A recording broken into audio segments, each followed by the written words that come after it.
안녕하세요. 안녕하세요. 네, 반갑습니다. 네, 오늘의 출연자분들 먼저 소개해드리겠습니다.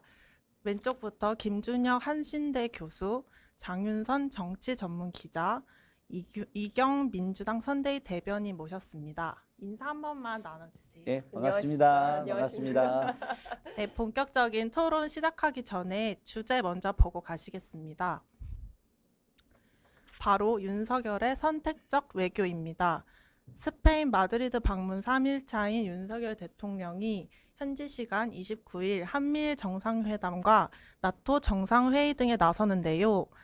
나토 초청의 정치학, G7 노, 나토 오케이, 균형 외교와 국익이라는 소주제로 본격적인 토론 한번 시작해 보겠습니다. 자, 오늘 저희가 본격적으로 토론해 봐야 될 이슈가 바로 윤석열 대통령, 윤석열 정부의 선택적 외교라는 것입니다. 우선 지금 나토에 가 계세요. 근데 여러 가지 좋은 얘기보다는 안 좋은 얘기들이 들려서 국민들께서 지금 걱정이 또 커지고 있는 상황입니다. 우선 교수님, 어떻게 보십니까? 윤석열 정부가 취임 초부터 우리는 미국이야. 미국을 굉장히 많이 강조하면서 미국 일극주의 외교가 이게 성공할 수 있겠냐. 왜냐하면 세계의 흐름은 다자 외교 분위기인데 말이죠. 교수님 지금 이 상황을 좀 어떻게 진단하고 계십니까? 저는 좀 한마디로 정리하면 네. 조선시대 4대 외교를 다시 보고 있는 것 같다. 그러니까 조선이 건국 이념이 참 네. 슬프잖아요. 4대 교리를 건국 이념으로 그렇게. 큰 나라를 섬긴다라고 하는 네. 것이 건국 이념인 불행한 어떤 역사를 갖고 있었는데 네. 당시에 명나라에 대한 그런 존숭들 그리고 사실은 명나라가 망한 이후에도 명나라에 대한 끊임없는 그런 이야기들 이런 것들이 21세기 대한민국에서 좀 재현되고 있는 것이 아니냐. 흡사 조선과 명의 관계가 네. 대한민국과 미국의 관계가 똑같은 설정으로 나가고 있는 모습들이 너무 안타깝고 그런 측면에서 윤석열 정부의 외교가 네. 앞으로도 계속해서 이런 4대 외교로 갈 것이 아니냐라고 하는 생각들 뭐 저만이 아니라 국민들 전체가 다 그렇게 생각할 것이고 그래서 저는 이번에 나토의 방문이 참 슬프다. 이렇게 먼저 생각을 합니다. 그렇군요.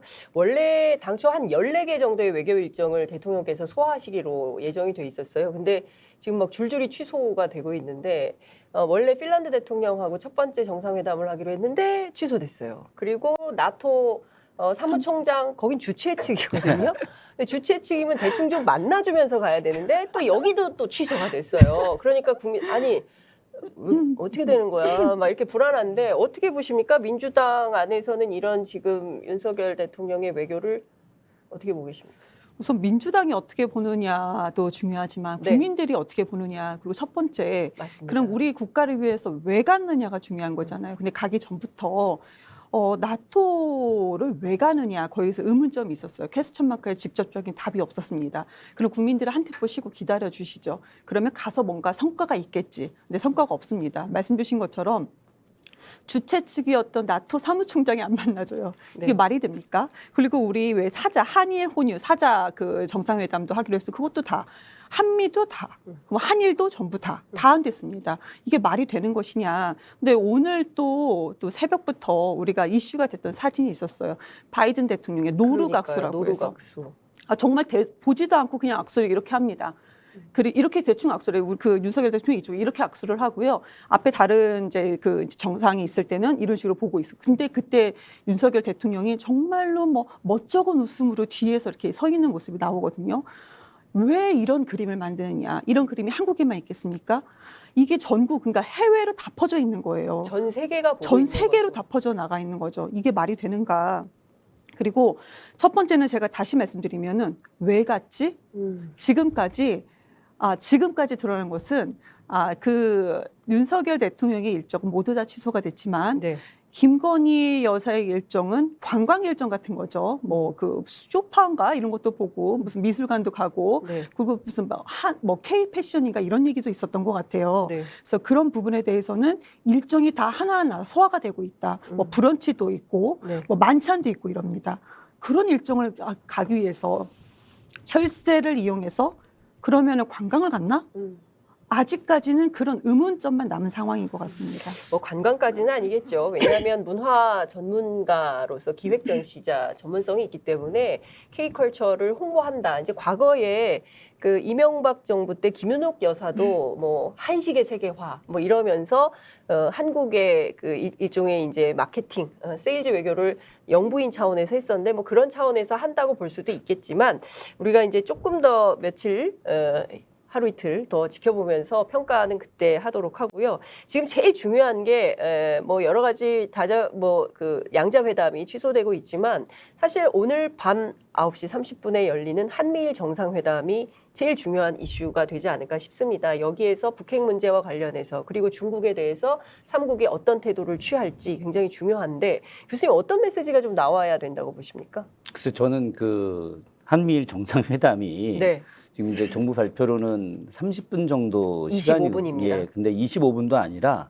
제가 봐서는 한 20분 정도 될 것 같아요. 왜냐하면 그 뒤에 사진 찍는 시간이 있고 네. 그 바로 뒤가 이제 그 전체 회의가 진행되고 있기 때문에 네. 제가 하여튼 그 좀 저도 오기 전에 공부를 좀 하면서 네. 시간 타임을 좀 분석을 좀 해봤거든요. 그랬더니 아무리 많아도 20분 정도. 그런데 그 20분 안에 뭐 25분일 수도 있겠지만 네. 그 안에 한미일 정상이 어떤 이야기를 할 건가.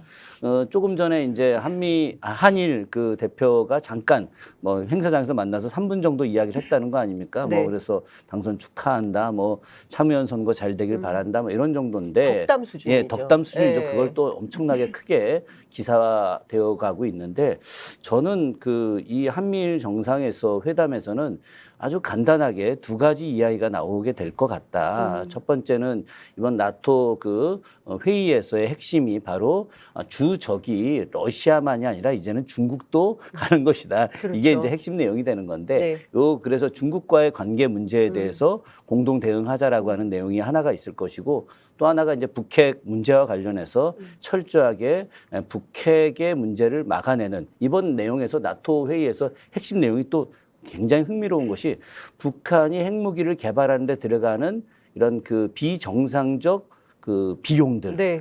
그런 그 비용들을 갖다가 더욱더 차단을 해야 된다라고 하는 내용이 의지에 포함되어 있더라고요. 그러면은 자연스럽게 한미일 회담에서 결국은 중국과 북한을 압박하는 그런 내용이 중심이 될 것이다. 그럴 경우에 우리가 얻는 실익은 도대체 뭐냐? 우리가 얻는 것은 사실은 없는 거죠. 아까 처음에 그 나토를 왜 갔느냐 문제인데 아니 윤석열 대통령이 나토 가서 무슨 뭐 경제 뭐 협력하고 뭐 수출 뭐 어쩌고저쩌고 하는데 나토라고 하는 것은 그런 게 아니잖아요, 기본적으로. 네. 그러니까 좀 쉽게 이야기하면 국어 수업 시간에 영어 수업 하자는 거하고 똑같은 거 아니겠습니까? 네. 그죠? 내용이 전혀 다른 상황에서 나토가 갖고 있는 그런 의미 속에서 뭔가 역할을 해야 되는데 그것이 철저하게 일본과 미국을 위한 일로 가는 네. 이런 회담이 되지 않을까 하는 염려가 큽니다.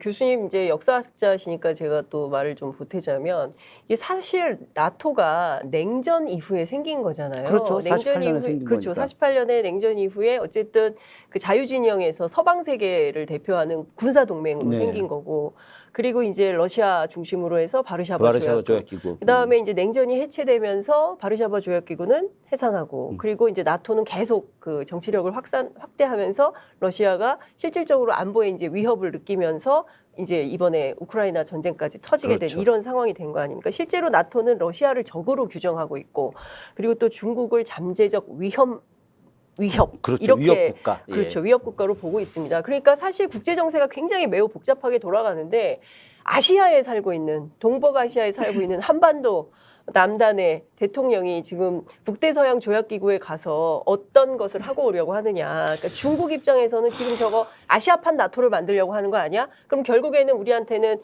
과거의 사드처럼 이런 군사적 위협이 되는 무슨 조치를 취하려고 하는 거 아니야라는 위험을 좀 느끼고 있단 말이죠. 저는 그래서 개인적으로 그 윤석열 정부도 이렇게 공부를 좀 한 사람들이 이렇게 좀 있어야 된다. 이 얘기는 무슨 이야기냐면 예전에 이제 지금 현재 모습이 옛날 광해군대 네. 명나라 요청으로 조선의 군사들을 갖다 사르구에 파견했던 일이 있었거든요. 당시 그 광해군이 도원수였던 강홍집한테 밀서를 만들어서 바로 청나라 그 후금한테 야 우리는 너네들 공격할 생각 일체 없다. 그러니 우리 무조건 항복 할 거다. 네. 그러니 우리와 명나라의 관계 이거 중요하지 않고 앞으로 너네들하고 잘 지낼 거다. 이렇게 이야기하지 않았습니까? 그렇기 때문에 당시에 조선군이 단 한 명도 죽지 않고 그 이후에도 관계가 좀 잘 풀어졌었는데 네. 만약에 윤석열 정부가 나토 그래 갈 수 있어요. 갈 수 있습니다. 왜 그러냐면 문재인 정부 때도 그 나토의 정의용 그 장관을 작년 4월에 파견을 해서 네. 관련된 일을 좀 논의를 했었거든요. 갈 수 있는데 가기 전에 하다못해 중국 대사관에 특사를 보내가지고 대사한테 우리 이렇게 할 거다. 또 러시아 대사에도 이렇게 할 거다. 그러니 형식적으로 미국한테 끌려서 어쩔 수 없이 가지만 그러나 우리가 실질적인 관계는 잘 좀 보내고 싶으니 이해해줘라. 이렇게 해야 정상이었는데 그런 과정이 지금 없는 건가요? 없죠. 없는 거죠. 예, 제가 여기 오기 전에 며칠 전에 그 중국에서 온 뭐 특사 외교관이 한 분이 있었습니다. 네. 예, 제가 좀 그분이 북한 한국 담당하는 분인데 네. 그분 좀 잠깐 좀 뵀어요. 저녁을 같이 했는데 그분 쪽에서도 우리도 정말 관계 잘 맺고 네. 싶은데 굉장히 안타까워하는 내용이 있었습니다. 이경 대변인께 좀 여쭤볼게요. 지금 보면 그 노룩 악수도 그렇고요. 여러 가지 그 회담 일정이 무산되는 것도 그렇고요. 그러니까 정치에서 사실 외교와 의전 굉장히 중요한데 이런 상황 어떻게 보십니까? 이를테면 오늘 아침 라디오 생방송에서는 그런 얘기가 나와. 아, 이러면 의전팀 이거 바꿔야 된다. 뭐 이런 얘기도 하더라고요. 우선은 의전팀은 그래요. 윤석열 대통령처럼 대통령 처음 하는 거라. 그럼 윤석열 대통령의 의전팀도 처음 하는 거니까 이거는 그래 처음 하는 거니까 봐주자 이렇게 할 수도 있습니다. 그리고 그런데 저는 문제는 그거라고 생각해요. 왜 우리는 G7을 못 갔는가? 근데 나토에 간 거에 어떻게 얘기했냐면 초대받아서 갔다. 그런데요, 우리 다 아시지 않습니까? 초대받기 전에 각국의 교섭단체에서는 이것을 다 서로 의논을 합니다.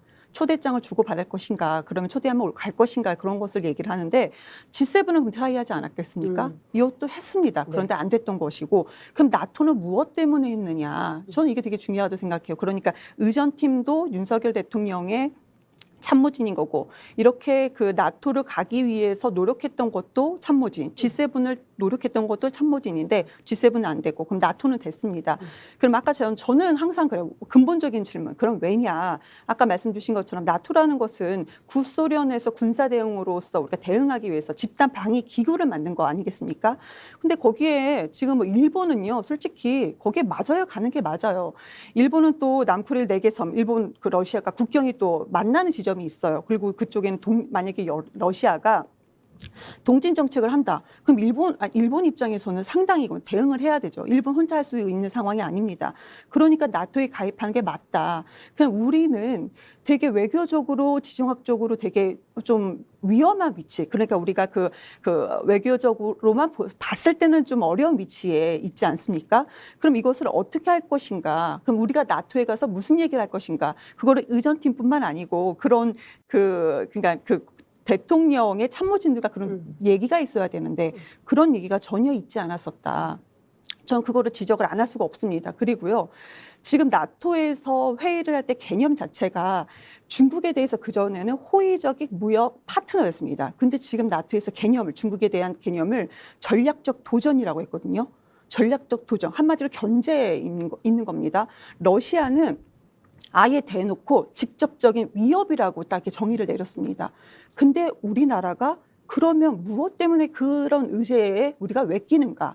그리고 우리나라가 좀 또 이번에 나토에서 우크라이나 지원을 강화하겠다. 군사적 지원이죠. 군사적 지원을 네. 강화하겠다는 것이 또 여기에 의제가 있습니다. 여기에 대해 개념을 또 내리는 것이에요. 우리나라가 왜 갔는가? 그럼 아까 처음 질문에 한미일 정상회담 어떤 얘기인가? 그리고 의전 얘기도 같이 해주셨는데 한미일 정상회담에서 이거는 군사적인 얘기가 아주 많이 나오고 있습니다. 그럼 우리나라가 여기 껴서 무엇을 하겠는가? 그럼 우리는 정말 최악의 상황입니다. 그러면은 일본의 군사력이 한반도에까지 오는 부분에 대해서 우리가 어떻게 방어할 수 있는가? 그거에 대한 대응이 있습니까? 전혀 있지 않다. 그러니까 단순히 의전팀의 의전을 못했다. 이거는 그래 처음이니까 실수했다. 봐주자 할 수가 있으나 지금 우리나라를 위해서는 결정적인 그런 문제들에 대해서는 그런 질문이 오고 그랬을 때 우리가 어떻게 대응할 것인가? 그런 문제에 대해서 전혀 고민이 없는 그런 모습에서 참 좀 이래도 되는 건가 하는 생각까지 들게 됩니다. 제가 한마디 좀 더 해도 될까요? 네. 교수님 저희 지금 다음 주제로 그래요? 넘어가야 예. 알겠습니다. 네. 예. 이경 대변인께서 바로 좀 연결해서 말씀을 좀 주셨는데요. G7에는 초대받지 못했고 나토에는 가 있는 이런 상황인 겁니다. 이제 앞서서 말씀해 주신 그 나토 초청과 관련해서 뭐 간략하게 좀 정리를 해보자면 어찌됐든 윤석열 정부가 이해할 수 없는 외교를 하고 있다. 그죠? 이제 다자주의로 가야 되는 한반도의 운명 속에서 미국하고의 일극주의로 하고 있고 그리고 어떤 국익을 위해서 지금 나토에 가 있는 건지에 대한 정부의 구체적인 설명이 없기 때문에 국민들은 답답하다. 뭐 이런 정도로 정리를 할 수 있을 것 같고요. 두 번째 토크 주제인 G7과 나토에 대해서 한번 얘기를 해보도록 하겠습니다. 앞서 말씀하시려던 거 조금 얘기하시고 이제 이어서 하죠. 앞서 뭐 이야기는 그거예요. 그냥 그 의전팀과 관련된 내용과 유사한 건데 네. 사실은 이게 그 지금 30개 국가가 자기네들 회의하는데 바쁜 거 아니겠습니까? 그렇죠. 우리는 초청국이기 때문에 어디 뭐 낄 수도 없잖아요. 그러니까 지금 네. 그 저기 왜 자꾸 이렇게 일정이 미뤄지냐면 이제 그 마드리드에서 날아오는 소식들을 종합해 보면 그 나토 가입 문제 가지고 뭐 핀란드하고 스웨덴하고 스웨덴, 예. 가입하는데 터키 에르도안이 반대하는 거예요. 계속 반대하다 그러니까 이게 막 이제, 예. 조율하느라고 바빠 죽겠으니까 한국은 지금 잠깐만 기다려봐. 예. 당신들은 중요한 이슈가 아니야. 아니, 잠깐 우리 이거 당연하지. 빨리 나토 가입할지 말지 이게 중요해. 결국은 이런 거예요. 그, 밀리는 거죠. 사무총장이 터키 대통령 설득하느냐고. 그러니까요. 결국 이제 투르크족 문제. 근데 그 문제도 철저하게 실리주의예요. 맞습니다. 아주 실리주의. 미국은 또 쿠르드족 민병대 또 탁 뒤에서 돈 지원하고 주고 있잖아요. 하고 있고 예. 이러니 이게 참 난 기가 막힐 노릇인데 예. 중요한 거는 어쨌든 이 부분과 관련해서 사전에 외교부가 이 부분은 철저하게 인지하고 갔어야 되는 거다. 아니 이런 것도 제대로 인지 못하고 간다면은 앞으로의 다른 나라와의 정상회담 문제들을 어떻게 풀 거냐 굉장히 느슨해 있고 이거 자연스럽게 연결된다면은 결국은 이제 미국에 대한 일방적인 문제로만 이제 접근하고 G7 같은 경우도 제가 확인한 바에 의하면은 초청 받으려고 엄청 외교가 뛰었다는 거 아니겠습니까? 조선일보 보도입니다. 예. 조선일보 보도예요. 한겨레가 아닙니다. 조선일보 보도에 뭐라고 나오냐면 정부가 외교 라인을 총동원했으나 결국 초청받지 받지 못했다. 예. 저도 그 기사 보고 네. 야, 그랬겠구나. 사실은 그 지금 인도하고 저기 뭐야 그 어디죠? 남미에 있는 그 나라 아르헨티나 네. 대통령이 지난해에 이어서 그렇습니다. 올해도 또 초청받았지 않습니까? 네. 작년에 저희 같은 경우가 페르난데스 문재인 대통령 아르헨티나 모디 예. 인도 총리 조코 얼마나 위도도 다 그 갔습니다. 환대를 받았습니까? 예. 그럼에도 불구하고 이번에 아예 초청받지 못했다라고 하는 네. 것은 G7이 G7이라는 게 이제 중국 빠지고 러시아 네. 빠진 그 소위 말하는 미국 중심으로 하는 경제 동맹 체제 국가들 그렇습니다. 아니겠습니까? 얘네들이 봐서는 이제 대한민국은 이제 바이든 말 한마디면 다 끝나. 그러니 뭐 굳이 초청할 이유가 뭐가 있어? 이런 의도가 존재하기 때문에 교수님 저는 동의하기 어렵습니다. 우리가 그런 존재는 아닙니다. 아니 그런 존재가 아닌데 우리나라는 그런 우리 그렇게 국민들은 보고 있다는 거예요 지금 동의하기 이제. 어렵습니다, 교수님. 그러니까 아예 악수 보십시오 악수. 그 악수를 난 그거 바이든 보고 대통령이 뭐 눈을 딴 데다 맞추고 있었던 거 아닐까요? 뭐 굳이 참. 우리 대통령을 무시하려고 그랬을까요? 그건 아니지 않을까요? 그 바이든 입장에서는 지금 대한민국 정부가 지난 문재인 정부까지는 굉장히 실용적 외교를 하고 또 실용적 이익에 맞서서 경제 활동을 하는 국가로 생각을 한 거예요. 전 세계에서 8번째로 경제 대국으로 이루어진 나라인데 사실상 이탈리아 빠지고 우리가 들어와도 그럼요. 되는 거 아닙니까? 예. G7에? 그런데 지금 벌써 어떻습니까? 뭐 이건 진짜 무조건 충성하려고만 하고 있으니까 쟤네들 돈 많은 애들이야. 머리는 비어 있는데 돈은 많은 애들이야. 그럼 쟤네들 철저하게 이용해 먹어야지. 교수님 우리 국민들이 동의하지 않습니다. 너무 속상하네요. 그 말씀은 좀 취소해 주시기 바라고요. 취소해주고 싶지 않아요 지금. 아니요. 국민이 중요합니다. 네, 알겠습니다. 하여튼, 네. 대통령이 나가서 그런 대접을 받아도 우리 국민들은 진짜 전 세계에서 피땀 눈물 흘리면서 BTS 열심히 지금 다들 하고 있는데 대통령이 나가서 이런 취급을 받으니 국민들이 너무 속상한 대통령만 상황이죠. 바뀌었을 뿐인데 벌써 우리나라가 이런 취급을 받고 있어요. 그 노루각수는 있을 수도 없는 일입니다. 그렇게 국제 이제 그 나라 정상이 만났을 때는 그 서로 자기네 나라 말을 한다 하지만 그래도 눈을 마주보고 간단하게도 인사를 나누는 것이 우리가 항상 보았던 그림이에요. 근데 아예 없었습니다. 그러니까 국민들 하시는 얘기가 대통령만 바뀌었는데 우리나라가 이게 뭐냐, 국격이 이렇게 떨어질 수가 있냐, 그래서 이런 얘기를 하시는 그러니까요. 거죠. 그러니까 저는 그 오늘 바이든 대통령의 노루각수를 포함해서 어쨌든 외교 일정들이 줄줄이 취소되는 것을 보면서 2017년에 있었던 문재인 대통령의 유엔 총회 연설 장면을 잊을 수가 없어요. 왜냐하면 그때 당시에 문재인 대통령이 제일 강조했던 것이 나는 대한민국의 촛불혁명으로 당선된 촛불혁명 정부의 대통령 자격으로 왔다. 그리고 이 자리에서 평화를 32번 외칩니다. 평화를 강조해요. 한반도 평화. 우리가 평화하지 전쟁을 바라는 건 아니지 않습니까? 그러면 그 역대 정부 진보 보수 상관없습니다. 어느 정부건 간에 외교 무대, 특히 국제 외교 무대에서는 평화를 강조하고 이렇게 뭐 대결로 치닫는 것은 다들 리더들이 좋아하지 않는데 우리 윤석열 대통령 오늘 있을 오후 3시죠. 현지 시간으로 오후 3시, 한국 시간으로 오후 10시에 될 텐데 나토 최초의 연설에서 어떤 말씀을 하실지 정말 귀추가 주목되는 상황이다. 이런 말씀을 드리지 않을 수 없는 않을 수 없다. 이런 말씀을 좀 드리고요. 실수 안 하셨으면 좋겠어요. 그러니까요. 실수 안 하시고 뭐 근데 그 정도야. 그 준비된 외교부에서 준비된 원고 특히 또 뭐 3분이잖아요. 네. 그죠? 예, 3분인데 3분 안에 의례적인 이야기 한 1분 정도 할 거고 또 뭐 핵심 내용 뭐 할 거고 뭐 크게 실수하지는 않을 그러니까요. 텐데 원고만 네. 잘 읽었으면 좋겠습니다. 네. 영어 하지 애드립 마세요. 같은 거 하지 우리말로 좀 해주시면 좋을 그러니까 것 영어 같아요. 괜히 쓰지 않으시고 애드립 안 하시고 네. 있는 그대로만 읽었으면 좋겠다. 네. 그 앞서 이제 저희가 한미일 정상회담 얘기를 좀 잠깐 했었는데 워낙 짧은 시간이기 때문에 뭐 특별한 이슈를 담기는 어렵고 굉장히 러프한 수준으로 메시지가 나올 거다라는 언론의 전망이 있긴 합니다. 근데 이제 저희가 지금 7차 북한 핵실험을 북한 핵실험이 임박한 이런 상황이기 때문에 이 문제에 대해서도 좀 심도 있게 생각을 하지 않을 수 아니 없는 사실은 상황인 것 북한이 같아요. 어제 예. 굉장히 센 성명서가 나왔거든요. 지금까지 제가 판단할 때 박근혜 정부 이후부터 시작해서 현재까지 이렇게 센 성명서 발표는 처음이었던 것 같아요. 윤석열 대통령의 나토 방문이 결국은 한반도의 평화에 악영향을 주고 있다. 그리고 이제는 늘 그런 안보와 관련해서 공포를 경험하게 될 거다라고 하는 이 내용. 사실 그 지금 이게 얼마나 한국에 심각한 문제가 되느냐. 외국의 기업들이, 외국 투자자들이 한국에서 자본을 철수할 수 있는 가능성이 높습니다. 왜 그러냐면 한반도가 평화로운 시기에 가장 외국 자본이 많이 들어와서 한국 경제가 발전하거든요. 이거 조금 있으면 전쟁 날 시기에 뭐 몇억 달러씩 어느 기업이 투자하겠습니까? 그런데 현재 윤석열 정부가 취하고 있는 여러 가지 내용들이 북한을 철저하게 고립화하겠다. 중국과 대결하겠다. 친미주의로 가겠다. 일본과 관계를 정상화하겠다. 지소미아 문제부터 시작해서 막 이런 내용들이 나왔을 때 결국은 북한을 고립화한다라고 하는 것은 북한과의 냉전 체제를 더 강화해내는 것들이고 그 속에서 어쨌든 여러 가지 불안정한 상황이 됐을 때 한국 경제가 정말 어려워질 것이라고 불을 보듯 뻔하지 않습니까? 그렇기 때문에 이 나토의 방문이 결국은 한국 경제에 악영향을 주는 3고의 어떤 현상들, 고물가, 고금리, 고유가 이것들이 더욱더 강화되는 그런 시발점이 될 수 있다고 하는 걸 우리가 또 정확하게 바라볼 필요가 있어요. 그런데요, 북한을 네. 한국이 고립한다고 한다. 고립이 될까요, 솔직히?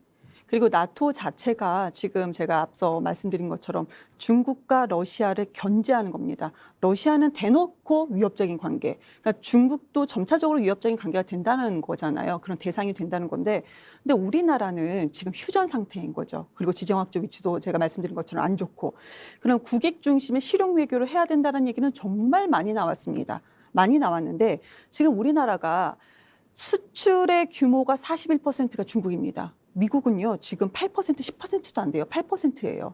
그럼 우리나라가 지금 정말로 국익 중심의 실용 외교를 하고 있는가? 그럼 북한은 어떻게 고립을 할 것인가? 타임즈에서 그런 얘기 했었잖아요. 아니, 러시아가 그 크림반도 이렇게 침공하고 그랬을 때 한국이 되게 그 경제 제재에 참여하지 않고 정말로 상호 이익적인 관계를 잘 유지했었다.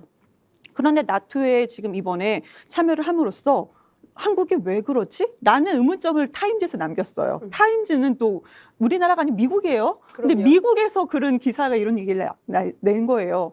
그런데 지금 그러면 마지막으로 북한에서 만약에 무력 도발을 했을 때, 타임즈 내용입니다. 무력 도발을 했을 때 만약에 중국과 러시아가 말리지 않으면 한반도는 한국은 어떻게 할 것인가?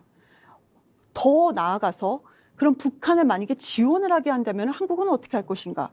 이거에 대해 대답이 있습니까? 오히려 타임즈에서는 그렇게 얘기를 하고 있는데 우리나라에서는 이런 부분에 대해서 당연히 고민했어야 되는데 전혀 고민을 하지 않았다. 그 북한 고립, 다시 원점으로 돌아간다면 북한 고립 어떻게 하겠습니까? 이러다가는 지금 한반도에서요, 우리나라가요, 북한 위에 있죠. 우리나라 완전 섬이거든요, 지금. 그렇잖아요. 네. 땅이 이어졌다고 해서 이것이 이어진 게 아니잖아요. 완전 섬처럼 있는데 잘못하다가 우리나라가 고립되고 있다. 그리고 마지막으로 우리가 외교에 대해서도 너무 저자세로 나가지 않았습니까? 그럼 미국하고 지금 뭐 나토라든지 뭐 우리 이렇게 우리나라 그럼 도와줄 것인가? 그럼 도와달라고 일본한테 얘기할 것입니까? 이런 부분에 참 걱정거리만 많이 남겨놓은 것 같았어요. 그러니까 지금 굉장히 이제 안보가 다시 불안한 시대가 오고 있는 것입니다. 근데 사실 북한의 핵실험과 북한 핵의 위협이라는 것은 어제 오늘의 일은 아니고요. 계속 진행되는 온고잉 상태의 이슈라는 것이고 이 문제를 해결하기 위해서 사실 육자회담도 했었던 그렇죠. 것이고요. 네. 다자 외교를 통해서 이제 북한이 어떻게든 한반도 평화를 유지하는데 기여할 수 있도록 만들기 위해서 뭐 무슨 당근도 줬다, 채찍도 했다 이런 거 아니겠습니까? 따지고 보면 문재인 정부 초기 2017년에도 북핵 위기가 굉장히 심각했었습니다. 그때 그렇죠. 화염과 분노 막 네. 이런 얘기가 나왔었던 거거든요. 근데 그때 문재인 정부가 제일 강조했었던 게 대화하자, 그리고 협상하자 뭐 이런 거였어요. 근데 문제는 지금 윤석열 정부에서는 그 목소리가 안 나온다는 겁니다. 그러니까 결국에는 이제 비핵 개방 3천 이명박 정부 시절에 완전히 비핵 화하게 되면 하면 3,000불. 그때 3,000불 하게 해주겠다라는 주장을 이제 하고 있는 것인데요. 북한이 말을 안 들었습니다. 지금 와서 듣겠습니까? 사실상 핵보유국으로 인정받기 위한 수순을 밟고 있는 상황이고 세계도 그렇게 보고 있는데 우리만 계속 아니라 그러는 거죠. 네. 이 언밸런스를 어떻게 해결해야 되는 것이냐 이거 매우 심각한 상황인 것 같아요. 사실 미국 입장에서는 북한의 핵 개발이 남한에 대한 대한민국에 대한 위협보다 본인들에 대한 위협이 더 큰 거잖아요. 특히나 뭐 ICBM은 지금 북한이 만든 그렇습니다. 이 부분들 네. ICBM을 쏘게 되면 미국 워싱턴까지 17분이면 갑니다. 지금 섞어 쏘게 하고 있어요. 네. 네, 어디서 쏘는지도 그 모릅니다. 이동하잖아요. 막 네. 이동해서 다니고 예. 굴에서 나오고 예. 그러니까 미국 정보망에서 차단도 못하고 이 부분들을 미국이 감당하기 힘드니까 이걸 역으로다가 우리 대한민국한테 떠넘기려고 하는 의도가 굉장히 큰 거거든요. 우리 정부가 이거에 당하게 되면 사실은 남북관계 악화되고 남북관계 악화되면은 경제 문제도 자연스럽게 악화되고 한중관계 아까 그 수출 뭐 이야기하셨는데 제가 하고 싶은 얘기 굉장히 많아요. 특히나 이 중국하고 우리하고의 관계 문제에서 자동차 문제는 심각한 상황입니다. 오늘 아침에 나온 뉴스를 보니까 중국이 이번에 그 전기 자동차 배터리 네. 1000km 이상 가는 걸 개발을 했는데 이거 개발을 한국에서 중국으로 수출하는 차에 이거 달지 않으면 안 받아주는 거예요.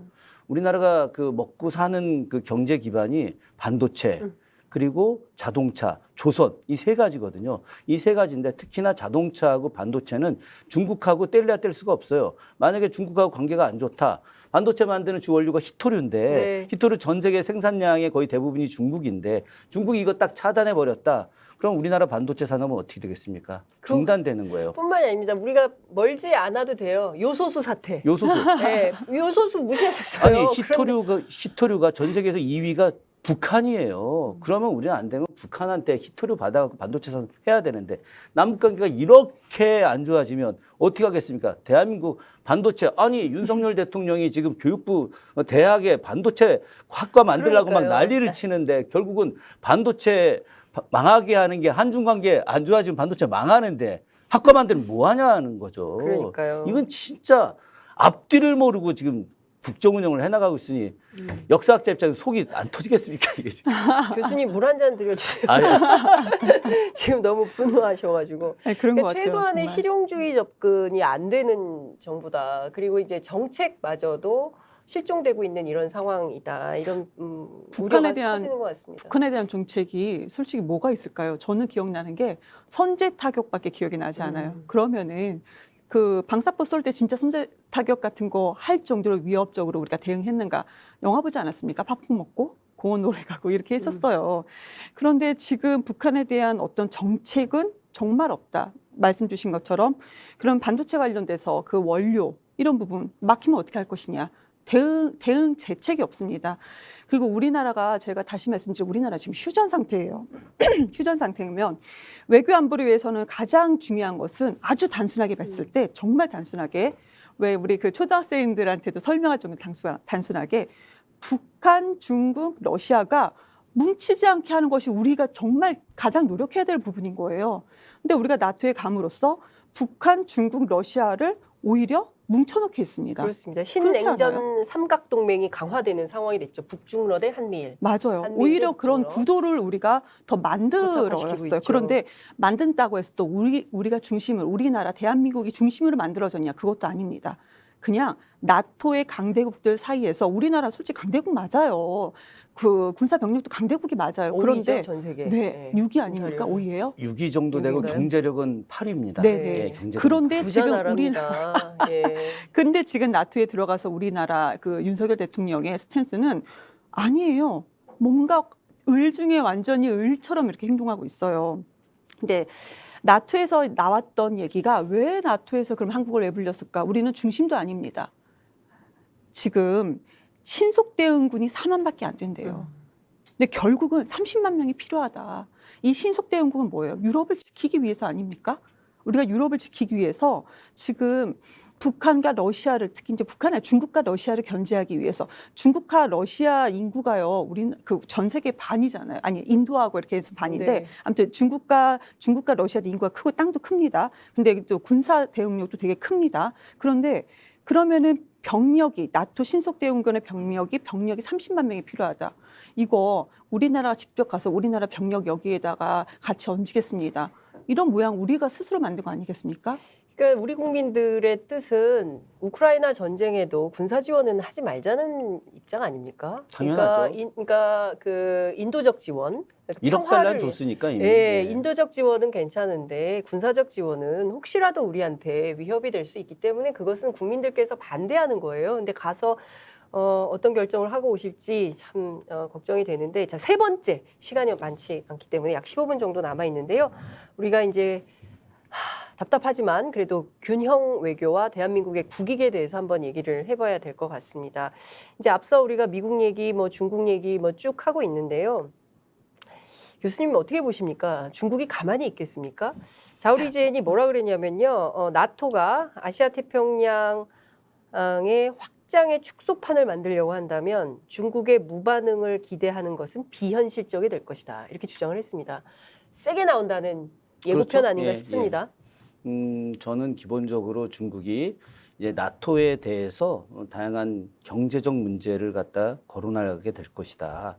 지금 실제로 그 미국이 중국한테 고개를 숙일 상황이 돼버린 거예요. 왜 그러냐면 트럼프 때 그 중국을 갖다가 좀 제어하기 위해서 관세를 20% 부과했는데 결국 그것이 미국 국민들한테 그러니까요. 엄청난 물가 피해를 폭등의 원인이 주게 된 되는 원인이 거죠. 됐지 않습니까? 그래가지고 또 비밀리에 중국한테 특사 보내서 야 좀 미안하다 이거 좀 내리자 이렇게 얘기했는데 이거는 뭘 말하는 거냐?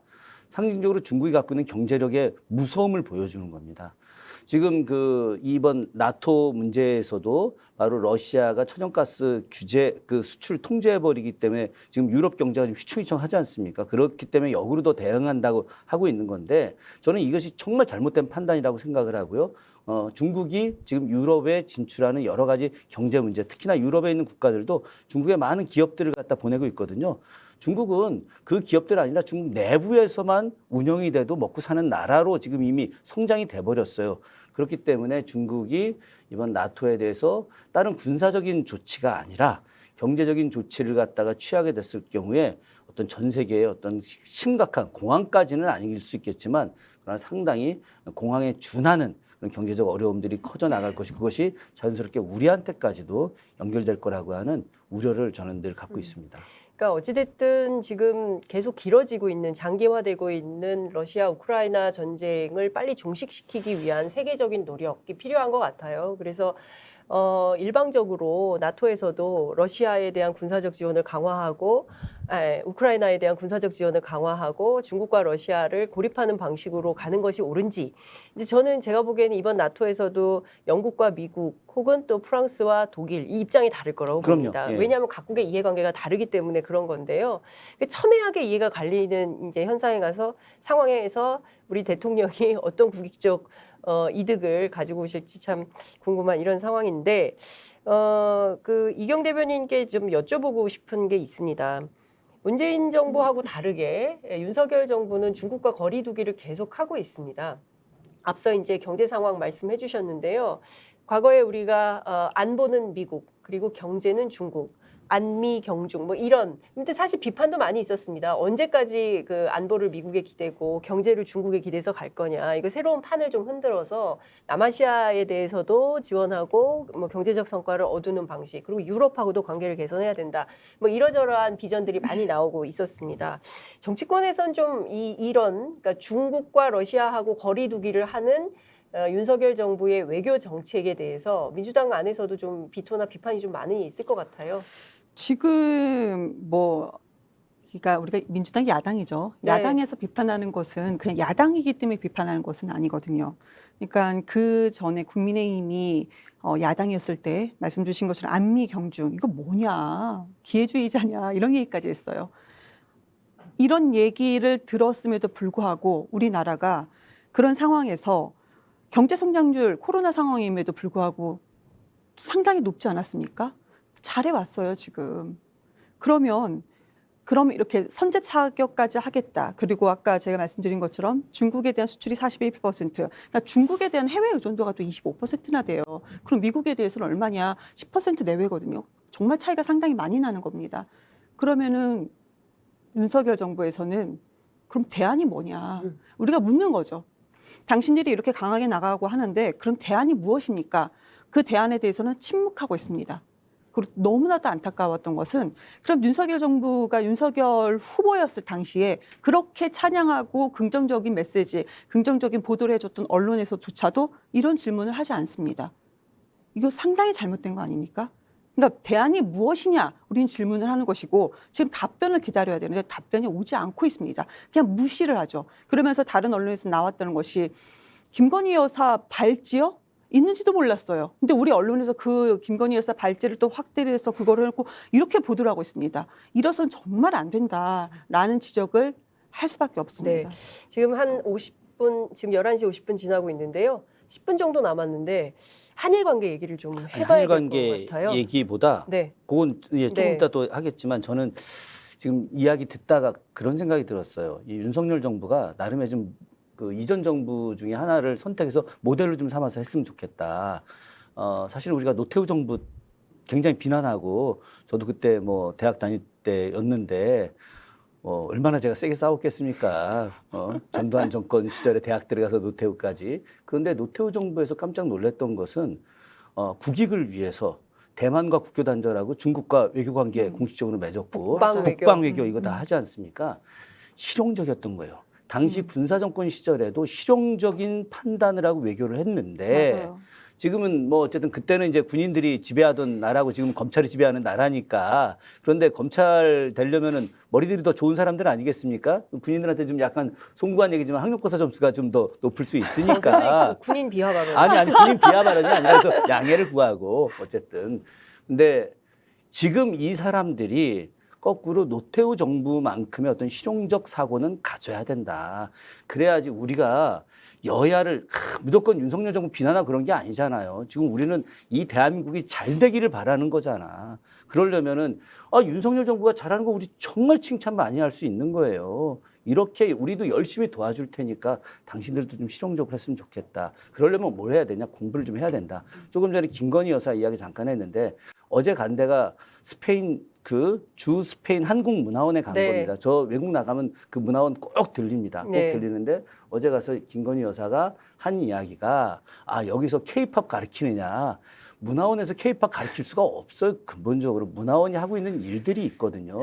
저는 대한민국의 국격을 높이는 일은 바로 그 세계에 나가 있는 문화원들을 갖다 더 활성화하는 일이라고 늘 생각하고 있는데, 그럼 문화원이 하고 있는 일들이 무엇인지를 사전 공부하고 문화원이 앞으로 예산 지원을 더해서 어떻게 그 나라의 대한민국을 홍보할 것인가, 이런 논의들이 있는 것들이 더 맞았다. 그것이 좀 부족했다. 그런데 이번에는 좋아. 첫 번째니까, 아까도 계속 말씀한 첫 번째니까 좀 부족했을 수 있고 들떠 있을 거 아니겠습니까? 또 정상들 만나러 가는 건데. 그런데 다음에는 좀 차분하고 또 준비 많이 해서 가서 대한민국 국격 좀 높였으면 좋겠다. 네. 이게 먼저 좀 드리고 싶은 이야기입니다. 네. 예, 교수님 말씀을 이렇게 따서 김건희 여사께 따로 보내드려야 되지 아유, 않을까 글쎄 싶습니다. 말입니다. 예. 한일관계 얘기를 좀 해볼게요. 사실은 윤석열 정부가 상당히 공을 들이고 있는 대목이기도 합니다. 그런데 우리 국민들 입장에서는 조금 동의하기 어려운 것들이 이제 2015년에 있었던 위안부 합의라든가 아니면은 그 강제징용과 관련된 문제, 이 소녀상 문제, 그러니까 이게 해결되지 않고 청산되지 않은 역사를 그냥 어물쩍 넘기려고 하는 것이 아닌가라는 불안이 좀 있는 겁니다. 뭐 지소미아도 정상화하겠다, 이제 이런 얘기도 나오고 있어요. 그러니까 외교안보 분야에서 한일 관계를 그냥 툭 털고 이렇게 가면 되는 걸까요? 이경 대변인 어떻게 생각하십니까? 전 이 부분이 상당히 걱정이 많이 돼요. 왜 그러냐면은 제가 방송에서 패널로 이제 국민의힘 대변인들하고도 많이 이렇게 얘기를 하잖아요. 뭐 전 국회의원들하고도 얘기를 하면은 한일 관계에서 뭐 위안부 문제라든지 강제징용 문제에 대해서 저는 일본 사람하고 하는 것 같았어요. 정말로. 그들이 국민의힘의 옷을 입고 나와서 우리나라 사람인데 일본이 하는 얘기, 일본 구구가 하는 얘기를 그 상대 패널에 앉아가지고 똑같이 하고 있었거든요. 많은 부분들이. 이거에 대한 그러면 우리가 지금 우리끼리 얘기를 하기 전에 이런 얘기가 나오면은 한일 관계, 한일 정상회담을 만나려고 했다가 안 됐잖아요. 그러면 먼저 어떤 메시지가 나와야 되냐면 우리가 어떤 의제로 이것 때문에 우리가 꼭 만나야 된다. 아니면 이번에 만나서는 이 의제에 대해서는 우리의 입장은 이런 부분이다. 절충선으로 타협은 여기까지는 우리가 어떻게든 하겠다. 이런 얘기가 나와야 되는데 전혀 없었습니다. 그리고 윤석열 대통령이 아무리 처음이다 하더라도 왜 그 기내에서 기자들이 묻잖아요. 뭐 이번에 얼굴 좀 보고 얼굴 좀 트고 다음에 뭐 만나봐야 알게 뭐 되지 않겠습니까? 왜 만나는지 이런 식으로 얘기했어요. 전혀 준비가 되지 않았다. 참모들하고 그 기내에서 회의했습니다. 문재인 대통령. 그런 사진 많이 나가지 않았습니까? 그러니까 뭔가 성과가 항상 있었어요. 근데 그런 성과가 냈음에도 불구하고 국민의힘 쪽이라든지 거기서는 항상 이거밖에 안 됐다 이렇게 비판을 했어요. 근데 지금은 기내에서조차도 아무 회의가 없었어요. 회의가 뭐 본인들끼리 있었다고 하겠죠. 그렇지만 어떤 회의를 했냐? 사진 한 장 나간 거 없고 한일 관계에 대해서도 어떤 메시지 전혀 없다.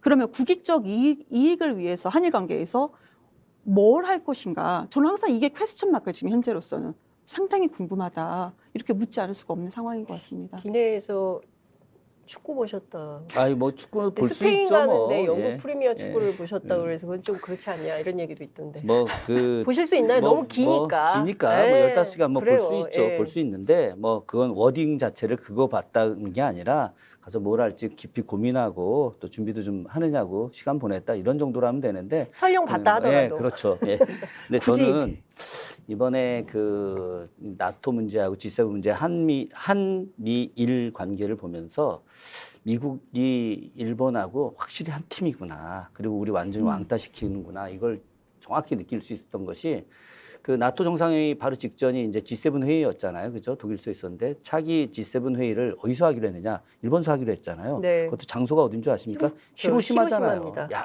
아니 이거 보는 순간에 이놈들 진짜 나쁜 놈들이다. 뭐. 히로시마라고 하는 곳이 그 일본에게 있어서는 상징적인 공간이죠. 그렇기 때문에 원폭 떨어진 데를 히로시마 평화공원이라고 해서 세계 문화유산으로 만들었어요. 네. 가해자가 피해자를 둔갑한 것처럼 만들어 버렸거든요. 저는 그거에 가장 분노하는 사람인데 저는 이 미국하고 일본이 한 1년 정도 이렇게 기다리고 있다가 윤석열 대통령 G7에 초청합니다. 그럼 우리는 막 G7 초청됐다고 난리가 나겠죠. 윤석열의 외교 성과가 있어서 뭐 한다. 그런데 히로시마를 초청해갖고 거기서 이제 한일 관계 이거 다 풀어낼 거다. 뭐 그러면서 이제 뭐 일본과 미국, 대한민국 이제 뭐 관계 정상화부터 막 이야기를 하면서 거기에서 우리가 그간에 일본한테 받아야 될 것들을 하나도 받지 못하고 오히려 다 내주는 이런 일들이 이루어질 거다. 그래서 그 전초전이 사실은 그 오늘 한미일 정상회담 약 25분간의 짧은 정상회담에서 이루어질 것이고 결국 내년 이 시절에 결국 일본 가서 윤석열 대통령이 모든 걸 다 내주고 오는 최악의 외교 참사가 있을 수 있다. 그래서 그걸 이제 준비해야 된다. 이런 생각을 좀 해봤습니다. 교수님의 예측, 최악의 외교 참사가 도래하고 있다. 이제 굉장히 두려운 얘기입니다. 이제 국민들 입장에서는 아니 뭐 어떤 국민이 정부의 성공을 기원하지 않겠습니까? 잘 되기를 바라는 마음이 다들 크신데 이 점점 이제 2달도 안 된 정부가 계속 실수가 중첩되고 뭔가 준비 안 된 정책의 엇박자들이 계속 발생하고 이러면서 지지율은 계속 떨어지고 있고 2달도 안 됐는데 벌써 데드크로스가 생기고 그리고 오늘 발표된 조사를 보니까 더 떨어졌어요. 원래 정상회담하면 올라가야 되는데 그러니까요. 이번 나토 올라가야 정상회담으로 이게 떨어지고 있어요. 그러니까 사실은 윤석열 정부 내에서도 비판이 나와야 된다고 생각하거든요. 그러니까 김종인 위원장이나 뭐 이런 분들 말고 윤석열 정부 안에서 뭔가 미스터 쓴소리 같은 분들이 계셔서 아니 되옵니다. 뭐 좀 제어를 하고 뭐 이렇게 해야 되는데 지금 외교도, 안보도, 경제도, 국방도 그리고 뭐 행정도 뭐 모든 것들이 지금 좀 어떻게 보십니까? 저는 정치인들. 그 문재인 정부 내에서 특히 이제 그 견제의 목소리라든지 안 됩니다. 이렇게 해야 된다라고 하는 정치권에서 나와야 되죠. 국회에서 나와야 되는데 전혀 안 나오고 있습니다. 그나마 그 내에서 좀 밉상이긴 하지만 그래도 문제를 지적했던 사람이 이준석 대표 아니었습니까? 근데 이준석 대표 이번에 죽이기 위해서 장제원, 김종인, 안철수 이 세 분 보세요. 장제원, 김종인, 안철수 이 세 분 정말로 악연이에요. 근데 이준석 하나 죽이자고 이 세 분이 뭉쳤어요. 그러면 지금 윤석열 정부를 향해서 비판은 나올 것인가? 저는 네. 거기 안 나온다고 봅니다. 안 나온다. 그러면 문재인 정부하고 무조건 반대로만 가려고 하는데 그럼 반대로 가기 위해서는 어떤 대안이 있냐? 대안도 저는 앞으로는 계속 안 나온다. 그리고 결론적으로 일본에는 내줄 거 다 내주고 정말 지지율은 더 떨어질 것이다. 그러면 거꾸로 검찰에서 그전 정부 계속 수사하면서 오히려 네거티브로 더 밀고 나가는 그래서 이슈를 전환하는 그런 방법을 택하지 않을까. 좀 그 부분까지 우려가 됩니다. 네, 오늘 정말 1시간 가량 외교안보 이슈를 한번 점검해 봤습니다. 무사히 잘 다녀오셔서 좋은 외교적 성과를 가지고 국민들에게 칭찬받는 대통령이 되시기를 바랍니다. 진심으로. 그렇게 돼야 저희가 그 외교적 성과를 가지고 또 평가하고 분석하고 전망하는 시간을 가질 수 있지 않을까 생각됩니다. 오늘 어떠셨는지 모르겠습니다. 저는 굉장히 즐겁고 재미있는 토론이었는데요. 두 분 패널 함께해 오늘 주셔서 너무 장윤선이라고 감사합니다. 하는 당대 최고의 고수와 함께해서 너무나 좋았습니다. 교수님 정말입니다. 밥 사드리겠습니다. 아닙니다. 이경 대변인도 오늘 감사합니다. 네, 감사합니다. 네, 오늘 토론 마치겠습니다. 고맙습니다. 감사합니다.